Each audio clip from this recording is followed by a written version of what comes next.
halaman 11. Nar'a hududahu wa nastahyi minhu haqqal haya. Man istahya minallahi haqqal haya falyahfazir ra'sa. Mun disambung falyahfazir ra'sa, kalau diputus falyahfaz ar-ra'sa wa ma wa'a wal batna wa ma hawa wal yadhkuril mauta wal bila wa man aradal akhirata taraka zinatal hayatid dunya. Hadithun rawahul imamu Ahmad. Dapatlah halaman 11 nomor 10. Kita jaga aturan-aturan Allah dan merasa malu kepadanya dengan sebenar-benarnya rasa malu. Siapa yang merasa malu dari Allah, maka dia menjaga kepala dan apa yang ada di dalamnya, menjaga perut dan apa yang di bawahnya, mengingat kematian dan kehancuran. Siapa yang menginginkan akhirat, dia akan meninggalkan kesenangan dunia. Hadis riwayat Ahmad. HR itu artinya hadis riwayat, jangan Haji Rahmat. Hadis riwayat Ahmad. Di adab yang ke-10 ini, ujar Habib Umar, si hamba itu wajib menjaga aturan-aturan Tuhan dan berisi sifat malunya, malu kepada ikit tatak tangan. Itu hukum Allah. Hukum manusia bang kada kayak itu. Hukum manusia bilanya nyuntan tangkap, buat dalam penjara, disidang kayaknya berapa tahu hukumnya. Itu hukum manusia. Kalau kita melihat efektif yang mana sanksi ini, jelas lebih efektif hukuman Allah. Berapa banyak orang nang jadi maling imbah ditatak tangannya ampeh jadi maling. Masuk tatak tangan tuh buah hingga sini jana. Aduh jangan sampai kakak tiak ini ditatak dede.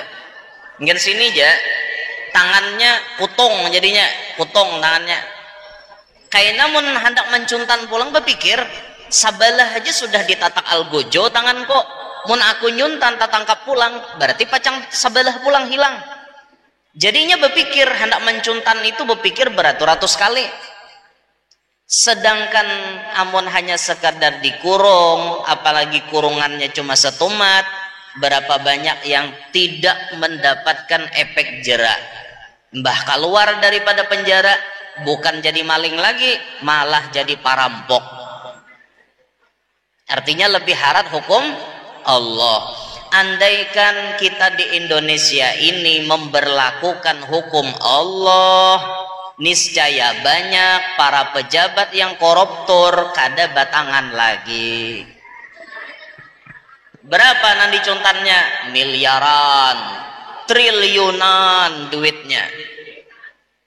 Rakyat bayar pajak ini, bayar pajak itu, ujung-ujungnya duit pajaknya dikorup oleh mereka yang tak bertanggung jawab.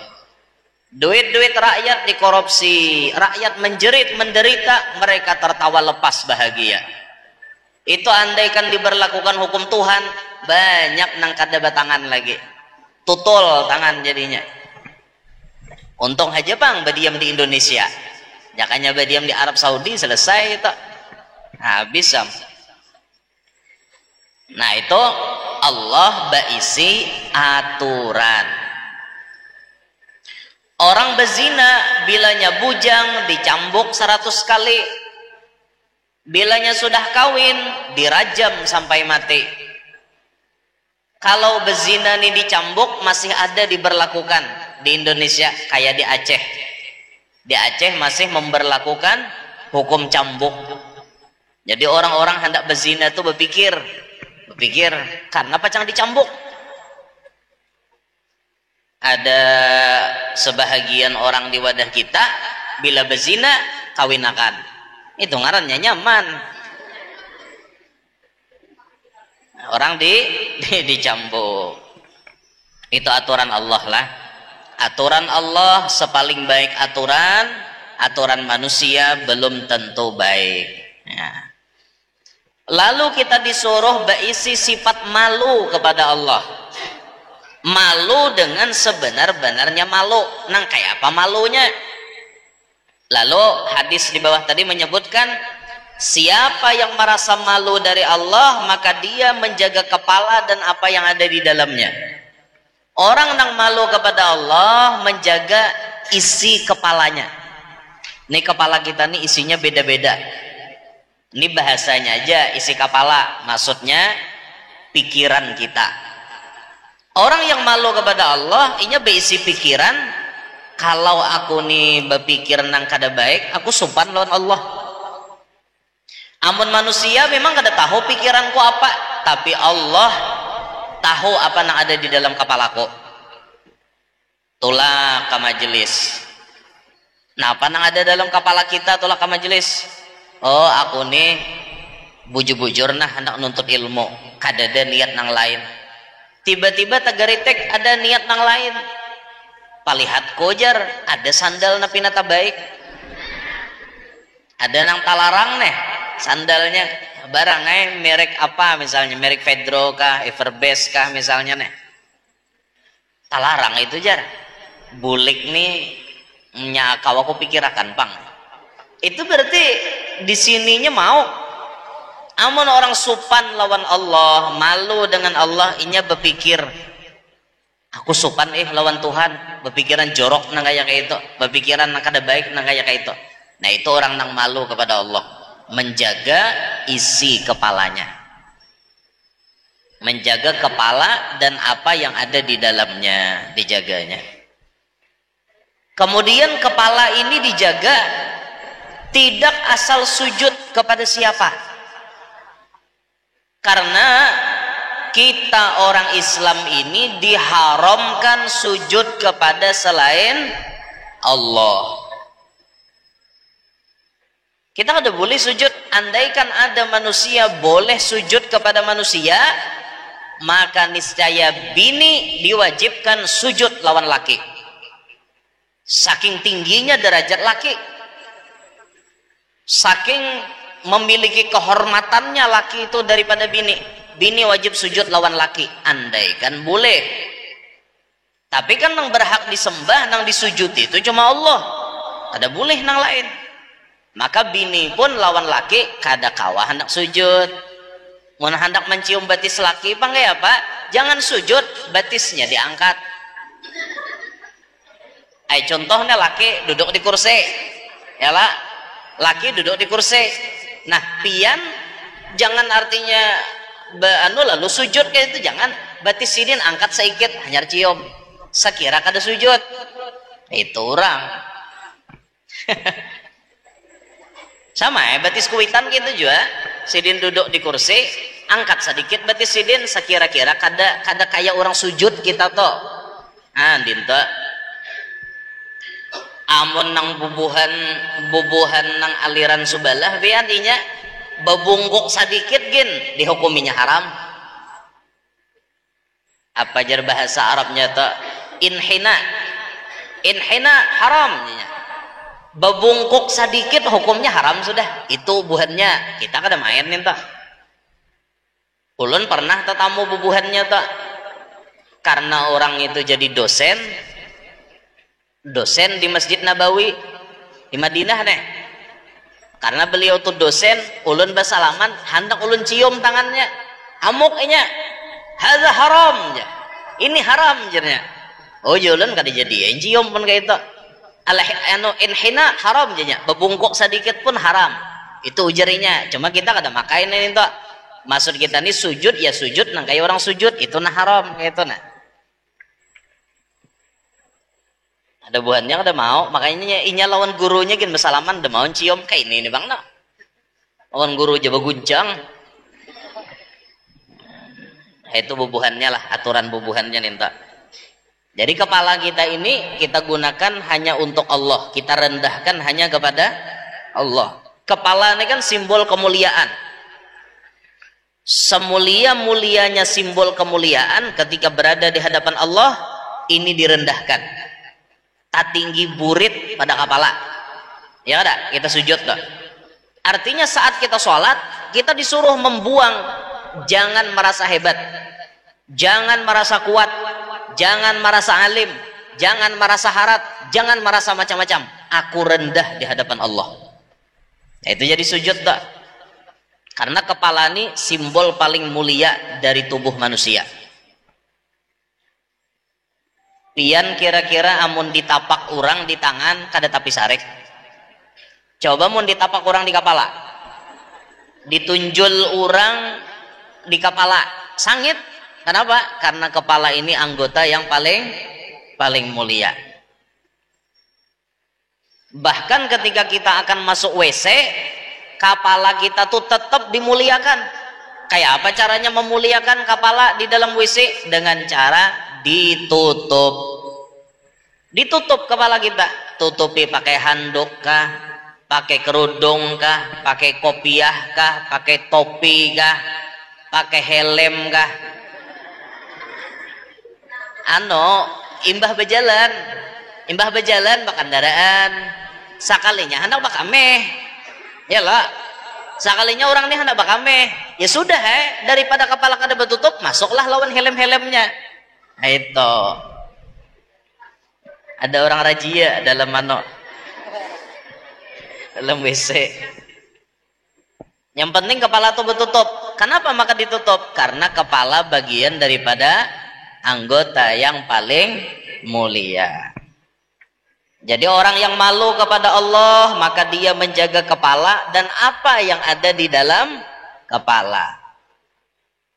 Kemudian orang malu itu menjaga perut dan yang di bawahnya. Di bawah parut napa? Di bawah parut napa? Pusat lah. Pusat tuh masuk di parut mas tak ke bawah pada pusat nang apa? Sarang samut.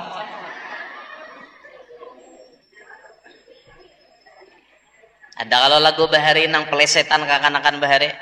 Nenek moyangku orang pelaut, punya senjata di bawah perut, bisa memanjang bisa mengerut, sekali tembak perutnya gendut.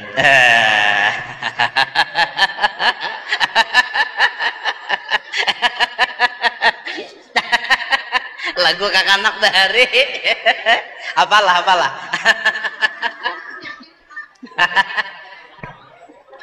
apalah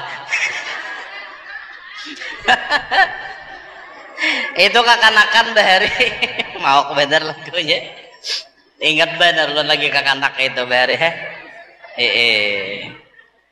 nenek moyangku orang pelaut punya senjata bisa memanjang sekali tembak. Nah ya itu sudah. Allah. Orang yang malu kepada Allah menjaga parut.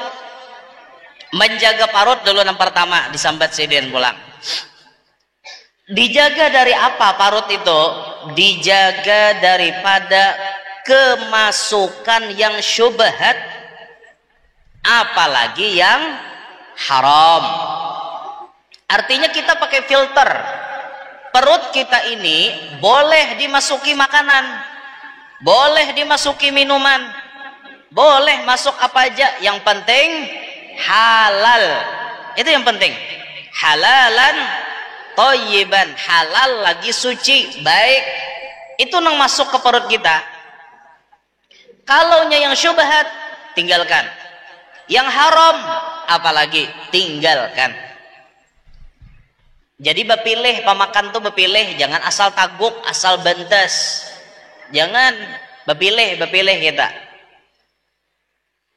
Ujar Rasulullah di akhir zaman, sayati 'alan nasi zamanun la yubalil mar'u ma akhadahu aminal halali aminal haram.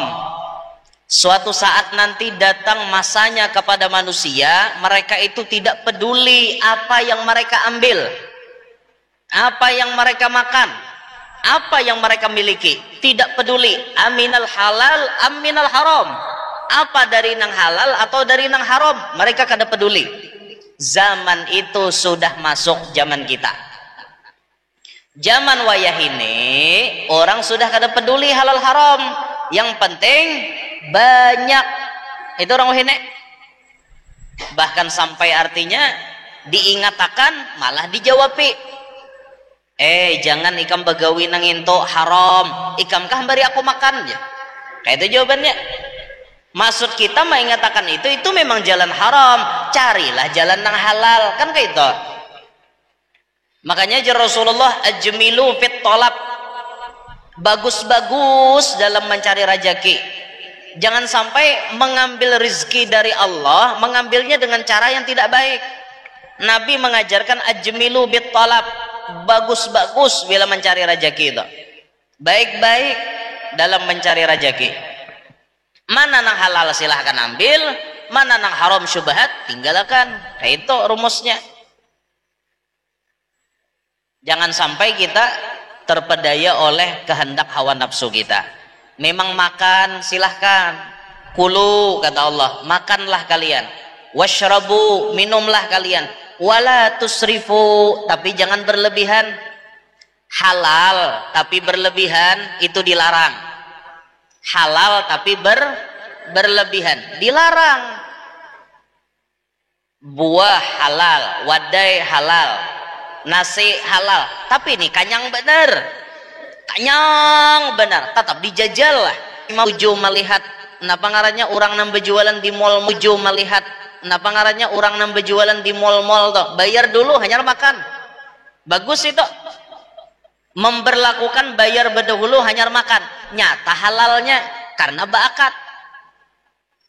Cel wadai cel, nah wadai tunjuk berapa sabiji, 2.000, ambil 2 biji, makan, duduk di situ. Teh es jelah sebotol, sabotol apa secangkir, nggih diulahkan. Nah berapa totalnya?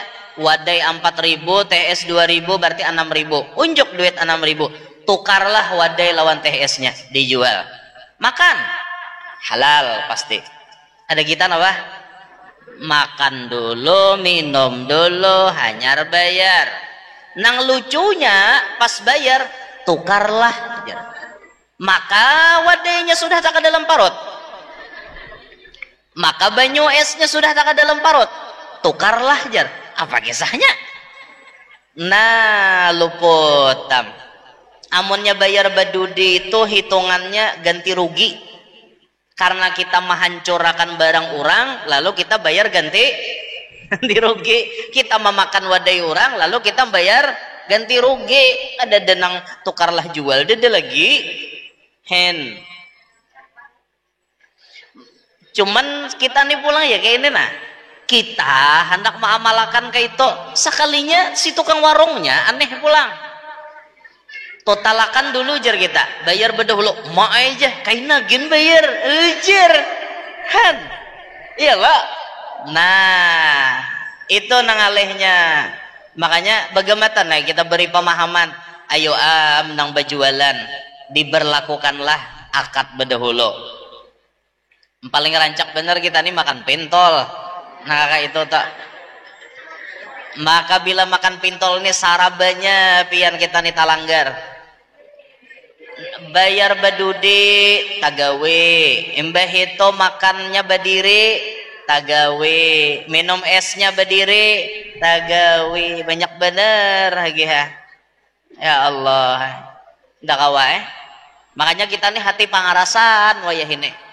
dipadahi orang malawan beribadat pangoler pamakan kita pang ada tapi barasih juga pamakan kita kada tapi halal juga wajar aja hendak jadi wali itu uyuh lapah hendak jadi wali lain kayak orang bahari nyaman orang jadi wali ada kita nih lapah bener pamakan tuh bang pamakan kada tapi halal tuh nah apalagi diamanahi misalnya kita nih banyak hianat ada orang diamanahi menjaga kabun sekalinya bila ada nang masak buahnya putikinya padahal amanahnya disuruh menjaga kadada nyuruh mutek jadi dulu ceritanya ada seorang wali besar namanya Malik bin Dinar.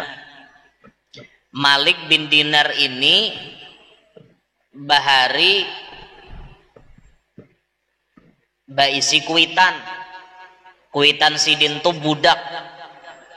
budak susuruhan orang cuman abahnya Malik bin Dinar ini orangnya menjaga benar daripada nang haram-haram tuh menjaga sidin suatu hari si bos nang ampun kabun memanggil sidin cariakan pang aku buah delima yang manis kan sidin menunggui kabun itu putik akan sidin buah delima pertama bosnya memakan masam kenapa maka mutik akan aku yang masam ikam kada tahu kah nang manis kada tahu bos saya jarnya putik akan bahasa putik akan pulang nang kedua masih masam kenapa ikam nijar kada tahu mana masam mana manis sampai nang ketiga ia tetap taputik akan nang kada tapi manis ujar bosnya satahunan sudah ikam berdiam di sini masa ikam kada tahu mana buah nang manis mana buah nang masam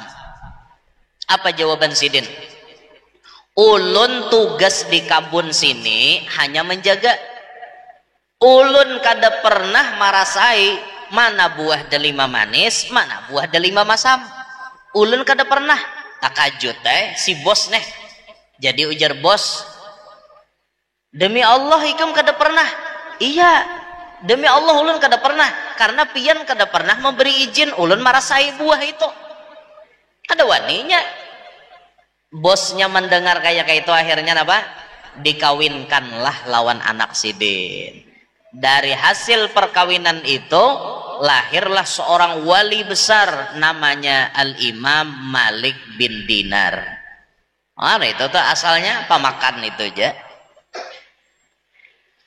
ada kita disuruh nunggui mangga asa ada aja melihat nabi napatot bila mangganya kada gugur ditingkalong tak ada emang tingkalong inya gugur ke tanah busai tadi jar gugur aja ditingkalong tai gugur kita nih rancak bang melanggar-langgar nangka kayak itu kadang-kadang putek dulu buah rambutan hanya arba padah wan ampunnya itu kan maling harapnya walaupun kainanya minta rela juga iya munnya ampunnya marila akan katuju benar kita tuh kayak itu jangan dibiasakan lah inya sekali tak masuk nang haram tuh ke dalam parut ujar arwah nini bahari basa saru mahiyau sakali tak makan nang haram mahiyau pulang makanan haram na lain hendak masuk hanya kita hati-hati itu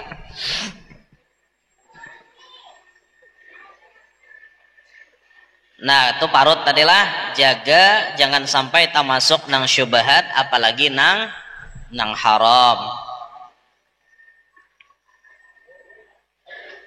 kemudian nang di bawah parut artinya kamaluan orang yang berisi sifat malu dengan Allah inya malu dengan kemaluannya kalau kemaluannya itu tagawi nang fawahish makanya kita disunnahkan ketika babasuh bakame babasuh behera kamaluan kita tuh saat kita membasuh kita berdoa di dalam hati Allahumma tahhir qalbi minan nifaq wa hassin farji minal fawahish ya Allah sucikan hati ulun daripada sifat munafik.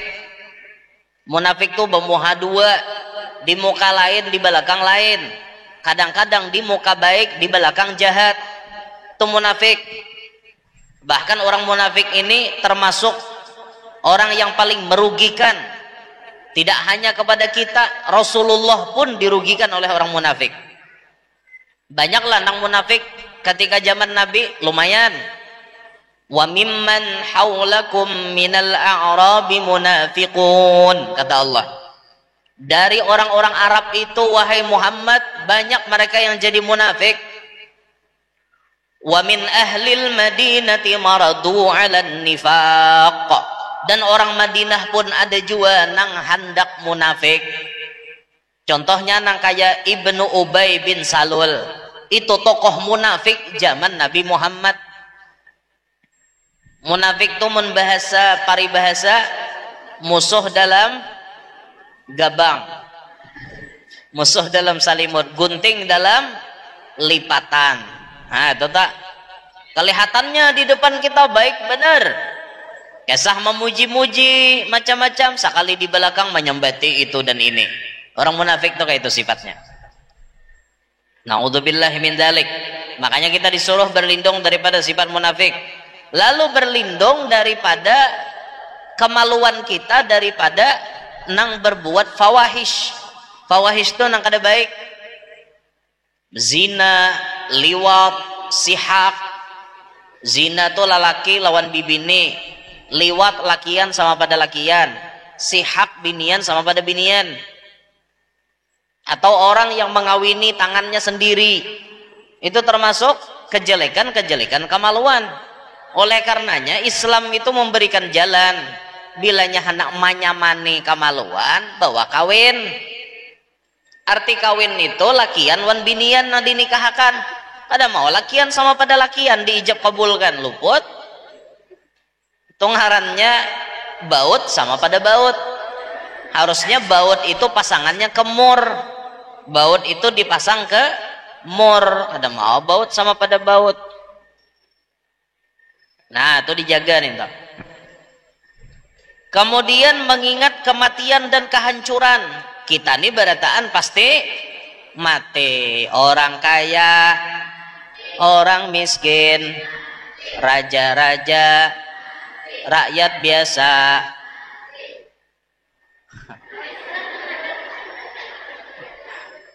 Orang cindai alus, orang kalua, mau nyaring pada tadi. Wah, padahal kan orang kalua salahnya matinya nyaring pada cindai alus, hah? Barataan kita nih bisa mati biar.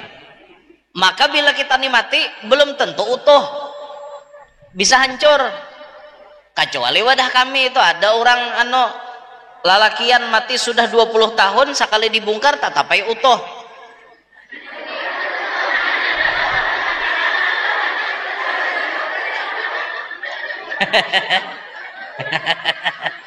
Ada Pak? Malah biu kah? Lalakian mati 20 tahun sekali dibongkar tatap. Kada mau bang geluh leh, tatap utuh.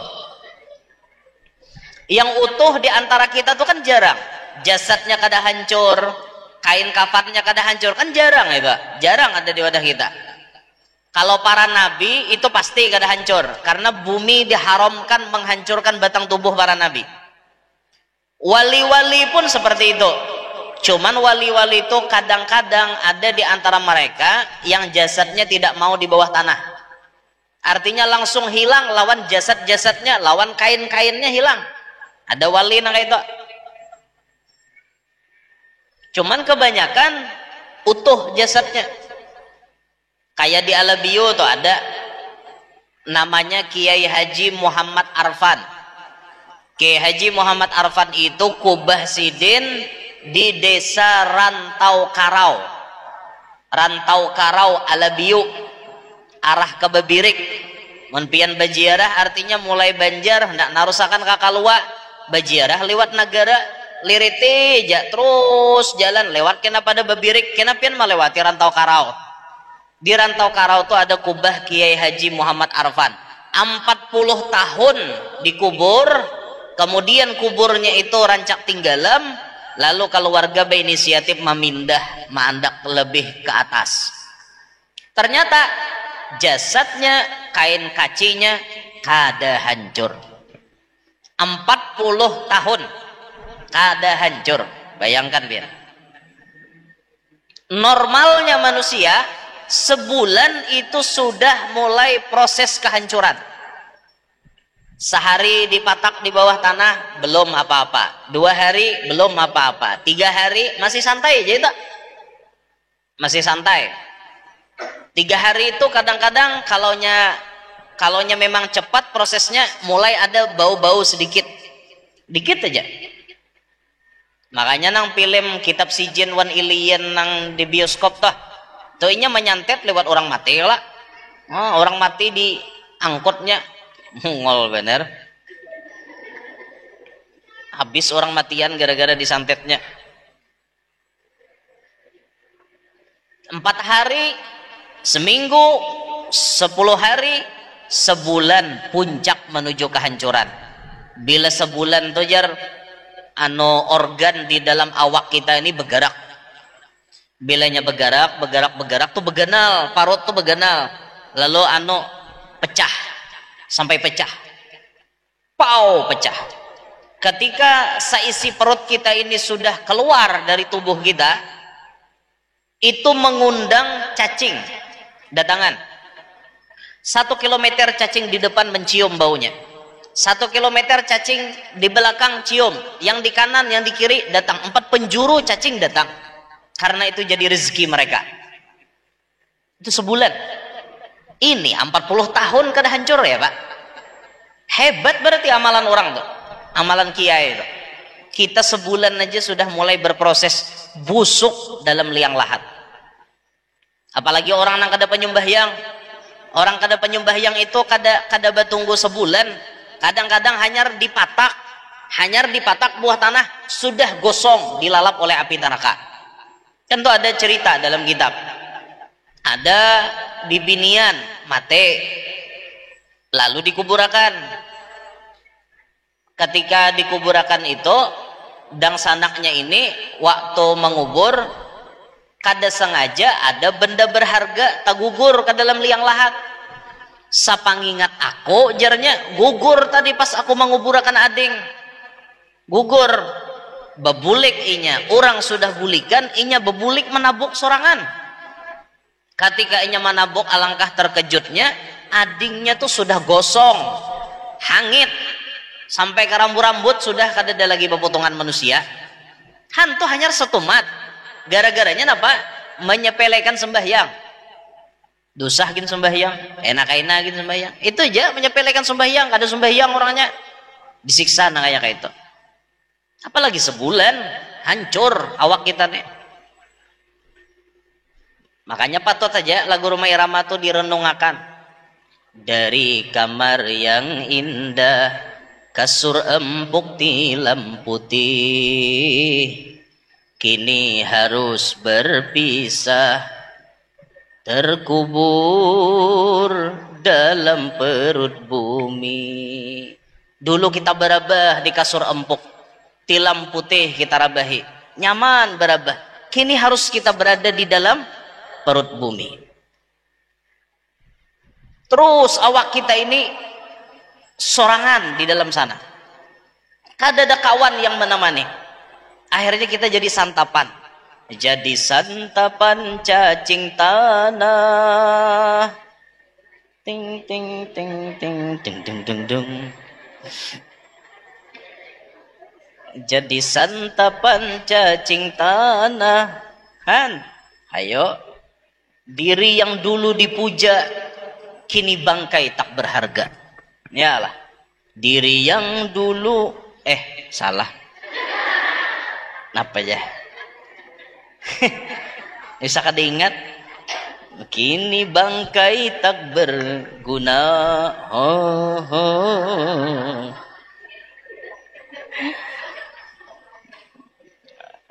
Bagus saja lagunya dipikirkan. Pacang mati kita nih. Nah itu nanti ingatakan tak kayak apa guru aja supaya kada hancur amalan salah satu amalannya tiap malam membaca surah Al-Muluk, tabarakalladzi biyadihil mulku wa huwa ala kulli syai'in qadir. Alladzi khalaqal mauta wal hayata liyabluwakum ayyukum ahsanu amala wa huwal azizul ghafur. Ingin situ gen sampai habis belawas majelis. Maka lagunya kayak itu bilang kayak anak-anakan mahapal tuh. Nah, mengingat kematian dan kehancuran, berataan kita bisa mati dan menemui masa kehancuran. Kehancuran di dalam kubur utamanya. Maka siapa yang menginginkan akhirat, ujar Nabi, dia akan meninggalkan kesenangan dunia. Maksudnya kesenangan yang sifatnya haram. Kesenangan yang sifatnya melalaikan kepada Allah. Amun kesenangan itu malah membawa kita tambah ingat kepada Allah, itu bagus. Makanya Al-Imam Abul Hasan Asy-Syadzili itu tipe wali nang kada katuju baju buruk. Sidin tuh bajunya mewah, jubahnya mewah, kudanya mewah, rumahnya mewah, duitnya banyak. Tapi dengan cara itu beliau dengan mudah mendekatkan diri kepada Allah. Menurut orang awam, bila sugih itu senang, bila baju harat itu senang, bila nyaba kendaraan harat itu senang, itu menurut orang awam. Tapi dalam kacamata beliau, dunia yang Allah serahkan kepada beliau tidak ada artinya. Justru dunia itu dijadikan budak untuk menggapai akhirat. Itu di tangan orang wali. Beda ketika dunia itu sampai ke tangan kita. Nah ini apa masalah? Masalahnya kita nih lali. Bila diunjuki dunia tambah mau, rahatan baduit tambah maksiat, rahatan sugih kada ingat di Tuhan. Tapi bilanya garing duit kadeda hanya ingat wan Tuhan. Itu namanya kesugihan yang tidak pas diletakkan di tempat orang seperti itu. Amun kepada orang wali tadi, Masya Allah, dengan kesugihan itu beliau malah mendekat kepada Allah. Jadi siapa yang menginginkan kebahagiaan akhirat, tinggalkanlah kesenangan dunia, sifatnya yang haram, maksudnya itu. Nah insya Allah selanjutnya khuluquna ma'a ibadih, akhlak kita bersama hamba-hamba Allah. 10 akhlak kepada Allah sudah kita pelajari, karena kita sambung akhlak kepada hamba-hamba Allah. Pengumuman insya Allah kajian berikutnya bulan depan tanggal 27 September 27 September. Lawas benar ibu nulisnya 2027 2025 ada 7 ada 2 tahun parai berarti. Salah tulis. Pengajian bulan depan tanggal 27 September. Kemudian untuk Maulid Akbar di majelis ini insya Allah dilaksanakan tanggal 10 September. Tanggal 10 September. Malam ini sudah masuk 1 Rabiul Awal.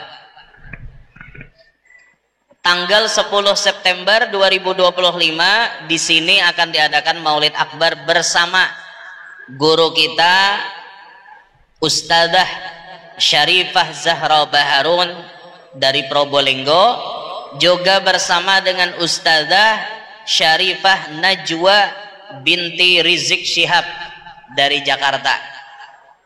Ipah Najwa anaknya Habib Rizik. Nah itu tanggal 10 September itu. Ingatakan tolah hadiran berataan toh insyaallah. Mudah-mudahan kita bertahan panjang umur, sehat walafiat, kabul segala hajat, nang nyaman dicari, kawa bahaji, kawa ba umroh, nang tahutang lakas lunas, nang belum kawin lakas kawin, nang mana garing lakas ampe. Mudahan kita berataan salamat dunia, salamat akhirat. Ala tilkan niyah wa ila hadratin nabi. Al-Fatihah.